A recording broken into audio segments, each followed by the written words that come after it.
రేపటి నుండి అంటే జూన్ 1 నుంచి T20 ప్రపంచ కప్ ప్రారంభం కానుంది. ఈ మెగా టోర్నీలో మొత్తం 20 దేశాలు 4 గ్రూపులుగా విడిపోయి లీగ్ మ్యాచ్లను ఆడనున్నాయి. ప్రతి గ్రూపులో 5 జట్లు ఉంటాయి.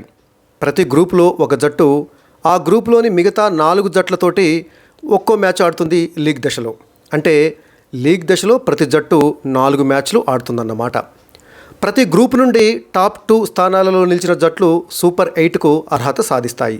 అంటే 4 గ్రూపుల నుండి 4×8 జట్లు సూపర్ 8కు అర్హత సాధిస్తాయన్నమాట.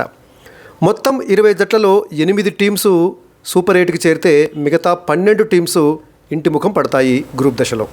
ఇప్పుడు మనం సూపర్ 8కు చేరే అవకాశం ఉన్న ఆ 8 టీమ్స్ ఏవో తెలుసుకుందాం. ఇది పెద్ద కష్టమేమీ కాదండి. ఎందుకంటే Uganda, Papua New Guinea, America, Oman, Canada లాంటి జట్లు అంతర్జాతీయ క్రికెట్ ఆడటమే చాలా అరుదు. అలాంటి జట్ల నుండి అద్భుతాలను ఆశించలేం కదా. ఫుట్బాల్ ప్రపంచ కప్లో ఇండియా ఆడితే ఎలా ఉంటుందో ఇప్పుడు మనం చెప్పుకుంటున్నటువంటి Uganda, Oman, Papua New Guinea, America జట్ల పరిస్థితి కూడా క్రికెట్ ప్రపంచ కప్లో అలాగే ఉంటుంది. సో ఇలాంటి టీమ్స్ని తీసేస్తే సూపర్ 8కు పోటీలో ఉన్న జట్లు కొన్ని మాత్రమే ఉంటాయి. అవేంటివో ఇప్పుడు మనం తెలుసుకుందాం. ప్రతి గ్రూప్ నుండి లీగ్ దశలో ఆడినటువంటి మ్యాచ్లలో లభించిన పాయింట్ల ఆధారంగా టాప్ 2 జట్లు సూపర్ 8కు అర్హత సాధిస్తాయి కదా. ప్రతి గ్రూప్ నుండి సూపర్ 8కు అర్హత సాధించే అవకాశం ఉన్న టీమ్స్ ఏవో ఇప్పుడు మనం చూద్దాం. ముందుగా గ్రూప్ ఏ. ఇందులో ఇండియాతో పాటు పాకిస్తాన్, ఐర్లాండ్, కెనడా, USA అంటే అమెరికా జట్లు ఉన్నాయి. ఈ గ్రూప్ నుండి ఇండియా, పాకిస్తాన్ జట్లు సూపర్ 8కు అర్హత సాధించే అవకాశం పుష్కలంగా ఉంది. ఎందుకంటే ఐర్లాండ్, కెనడా, USA జట్లు క్రికెట్లో చాలా వెనుకబడి ఉన్నాయి కాబట్టి ఇండియా, పాకిస్తాన్ జట్లు సూపర్ 8కి అర్హత సాధిస్తాయి. కాకపోతే ఏ గ్రూప్లో నెంబర్ 1 పొజిషన్లో ఇండియా ఉంటుందా, పాకిస్తాన్ ఉంటుందా అన్నదే ప్రశ్న.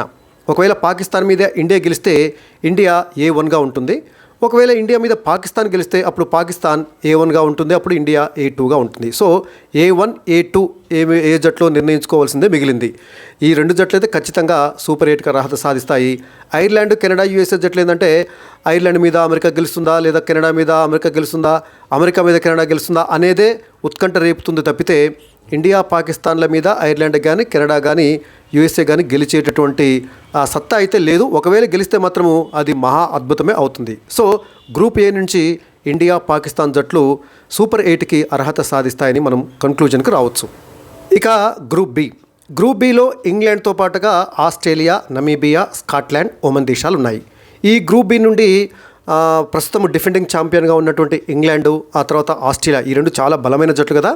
ఇన్ఫ్యాక్ట్ ఫేవరెట్ జట్లు కూడా T20 ప్రపంచ కప్పు గెలవబోతున్నటువంటి జట్లలో ఇంగ్లాండ్, ఆస్ట్రేలియా ఖచ్చితంగా ఉంటాయి. సో ఈ 2 జట్లు సూపర్ 8కి అర్హత సాధిస్తాయని మనం నిస్సందేహంగా చెప్పవచ్చు. ఎందుకంటే నమీబియా కానీ, స్కాట్లాండ్ కానీ, ఒమన్ దేశాలు కానీ క్రికెట్లో ఎక్కడో ఉంటాయి కాబట్టి ఆ దేశాలు అంటే నమీబియా, స్కాట్లాండ్, ఒమన్ దేశాలలో వాటి మీద స్కాట్లాండ్ మీద ఒమన్ గెలుస్తుందా, నమీబియా మీద స్కాట్లాండ్ గెలుస్తుందా అన్నదే ఉత్కంఠ. కానీ ఇంగ్లాండ్ మీద, ఆస్ట్రేలియా మీద ఈ దేశాలు గెలుస్తాయని మాత్రం మనం అనుకోలేము. సో గ్రూప్ బిలో కూడా పెద్దగా ఆసక్తి ఏం లేదు. ఇంగ్లాండ్, ఆస్ట్రేలియా జట్లు సూపర్ 8కి అర్హత సాధిస్తాయని మనము కన్క్లూజన్కి రావచ్చు.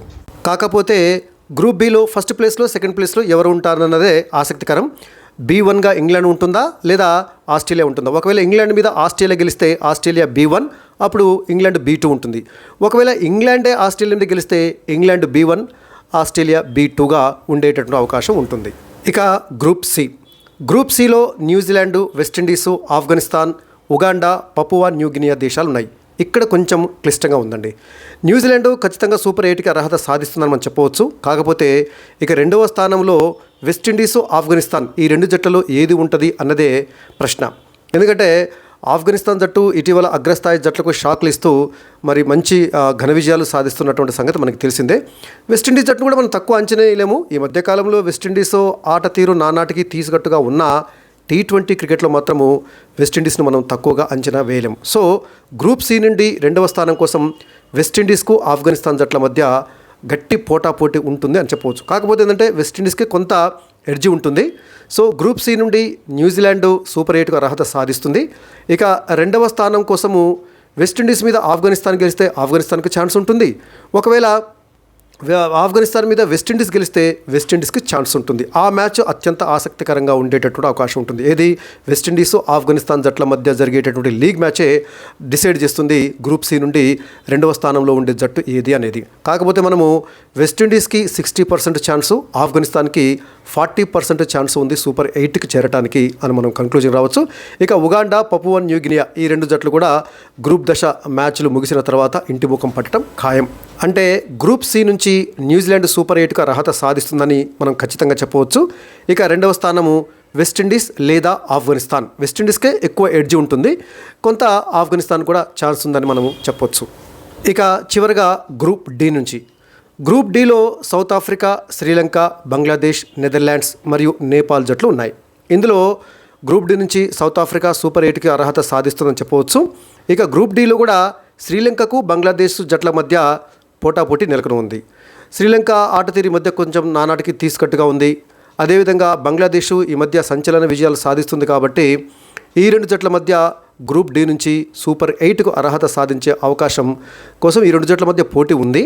అయితే శ్రీలంకకు కొంత ఎడ్జ్ ఉంది. మనము గ్రూప్ సిలో వెస్టిండీస్కి ఏ విధంగా అయితే ఎడ్జ్ ఉందనుకుంటున్నామో గ్రూప్ డిలో బంగ్లాదేశ్ మీద శ్రీలంకకు కొంత ఎడ్జ్ ఉందని చెప్పవచ్చు. అయితే బంగ్లాదేశ్ను మనము తీసివేయడానికి అవకాశం లేదు. ఇక మిగతా రెండు జట్లు నెదర్లాండ్స్ కానీ నేపాల్ కానీ గ్రూప్ దశ మ్యాచ్లో ఆడిన తర్వాత ఆ రెండు జట్లు ఇంటి ముఖం పట్టడం ఖాయం. ఇక అంటే గ్రూప్ డి నుంచి సౌత్ ఆఫ్రికా మరియు శ్రీలంక లేదా బంగ్లాదేశ్లలో ఏదైనా ఒక జట్టు, ఎక్కువ శ్రీలంకకే ఎడ్జ్ ఉంటుంది. శ్రీలంకకు 60%, బంగ్లాదేశ్కు 40% సూపర్ 8కు చేరడానికి అవకాశం ఉంటుందని మనం చెప్పవచ్చు. సో గ్రూప్ డి నుంచి సౌత్ ఆఫ్రికా మరియు శ్రీలంక లేదా బంగ్లాదేశ్ సూపర్ 8కు చేరుతుందని మనం చెప్పవచ్చు. సో మొత్తంగా చూసినట్లయితే గ్రూప్ ఏ నుంచి ఇండియా, పాకిస్తాన్ జట్లు సూపర్ 8కి అర్హత సాధిస్తాయని మనం ఖచ్చితంగా చెప్పవచ్చు. గ్రూప్ బి నుంచి ఇంగ్లాండ్, ఆస్ట్రేలియా జట్లు సూపర్ 8కి అర్హత సాధిస్తాయని ఘంటాపథంగా మనం చెప్పవచ్చు. గ్రూప్ సి మరియు గ్రూప్ డిలోనే పోటాపోటీ నెలకొని ఉంది. గ్రూప్ సి నుంచి న్యూజిలాండ్ ఖచ్చితంగా చేరుతుంది. ఇక రెండవ జట్టుగా గ్రూప్ సి నుంచి వెస్టిండీస్ లేదా ఆఫ్ఘనిస్తాన్. వెస్టిండీస్కి ఎక్కువ ఛాన్స్ ఉంది, ఆఫ్ఘనిస్తాన్కి కూడా మనము ఛాన్స్ ఉందని చెప్పవచ్చు. ఇక గ్రూప్ డిలో సౌత్ ఆఫ్రికా సూపర్ 8కి ఖచ్చితంగా చేరుతుంది. శ్రీలంక, బంగ్లాదేశ్ ఈ రెండు జట్లలో శ్రీలంకకు ఎడ్జున్న బంగ్లాదేశ్ను మనము తీసి పారేయలేము. సో ఆఫ్ఘనిస్తాన్, బంగ్లాదేశ్ ఈ రెండు జట్లు ఒకవేళ కొంత సంచలన విజయాన్ని సాధిస్తున్నట్టయితే వెస్టిండీస్ని కానీ, అది గ్రూప్ సిలో వెస్టిండీస్ని కానీ లేదా గ్రూప్ డిలో శ్రీలంకను కానీ వెనక్కి నెట్టేసి ఆఫ్ఘనిస్తాన్ లేదా బంగ్లాదేశ్ సూపర్ 8కు అర్హత సాధించినా మనం ఆశ్చర్యపోవాల్సిన అవసరం లేదు. సో మొత్తంగా సూపర్ 8కు 8 దేశాలు చేరితే అందులో ఇప్పుడు నేను 10 దేశాల పేరు చెప్పిన, అంటే ఎక్స్ట్రా ఆఫ్ఘనిస్తాను, బంగ్లాదేశ్ దేశాల పేర్లతో కలుపుకొని నేను మొత్తం 10 జట్లను చెప్పిన. మరి సూపర్ 8కు చేరేటటువంటి అవకాశం ఏ జట్లకు ఉందో మీరేమనుకుంటున్నారో కామెంట్ సెక్షన్లో కామెంట్ చేయండి. ఆఫ్ఘనిస్తాన్ లేదా బంగ్లాదేశ్కి సూపర్ 8కు చేరేటటువంటి సత్తా ఉందా? సంచలన విజయాలు సాధించి ఇటు వెస్టిండీస్ని కానీ లేదా అటు శ్రీలంకను కానీ వెనక్కి నెట్టి ఆఫ్ఘనిస్తాన్ కానీ లేదా బంగ్లాదేశ్ కానీ సూపర్ 8కు అర్హత సాధిస్తాయా లేదా మరి మీరేమనుకుంటున్నారో కామెంట్ సెక్షన్లో కామెంట్ చేయండి.